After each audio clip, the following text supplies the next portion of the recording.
Hi, today I'm going to dial in the guitar tone on the Injustice for All album by Metallica. They most likely used Mesa Boogie Mk3 C+ preamps into Marshall 100-watt JSM 800 power amps into straight 4x12 Marshall cabs with probably G1265 or Marshall Vintage speakers. They used 65 in the early days and Marshall Vintage on the Black album that came after this one. I'm going to use a Mesa Boogie Mk3. That's the version right after 2C+. I didn't have access to a 2C+ for this, unfortunately. But I think it's close enough. And then I'm going to use a straight Marshall B 4x12 cab with Marshall Vintage speaker in it, but I only have access to two. So that's going to make the sound a bit less deep. But it's we're focusing on the EQ and the amp gain setup and so on here, because that's really interesting. It is actually quite narrow, really specific settings that actually produces this tone.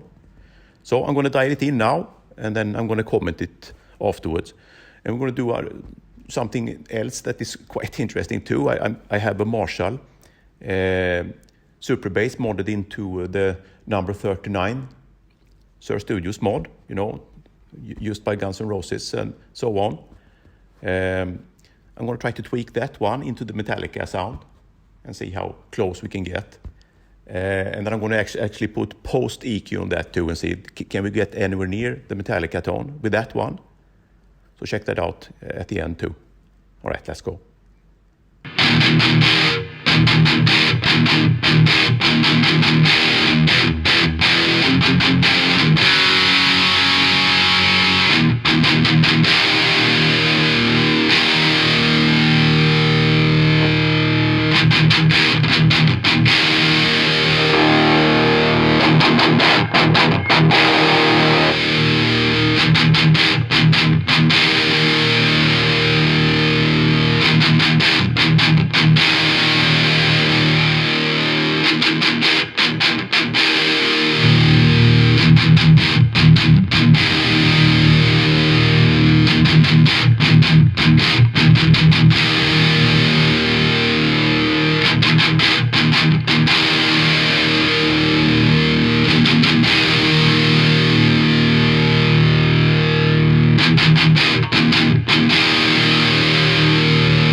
think that came fairly close.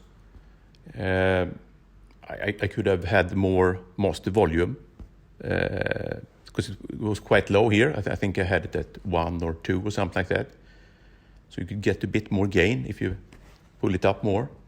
You would have gotten more gain and more percussive sound if you use the EMG pickups that Metallica used as well. I used the T-tops in the Flying V here. Then it was interesting to note, on the knobs of the first EQ, the bass had to go down to 0 to get the firm tone. No, I mean if you just go up to 1, I think it took away some of the punch. But then again, maybe if I had used EMG active pickups like they did, maybe I could have had more bass there. I don't know.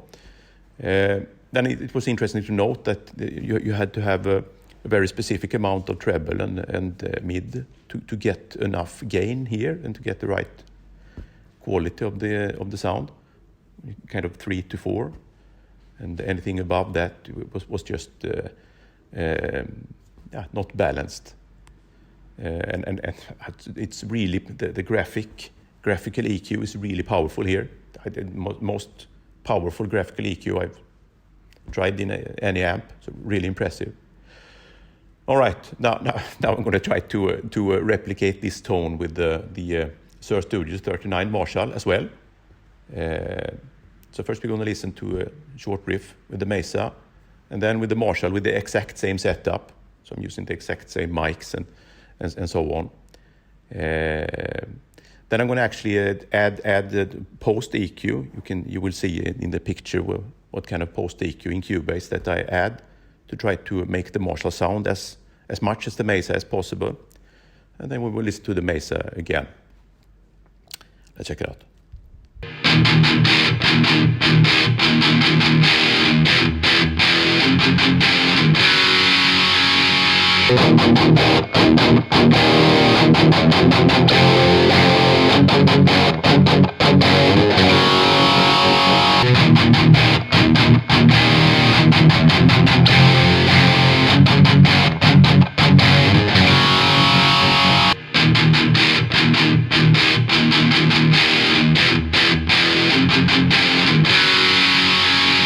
The Marshall is really a fundamentally different sound than the Mesa. It came a bit closer when you added this EQ curve to make it more scooped, but the information just isn't there in the lows in the Marshall, and vice versa. The Mesa just doesn't have that lower mid that the Marshall has. So it's really two completely different flavors and distortion textures. Both great. Let's listen to 2 more riffs on the Marshall as well.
That's it.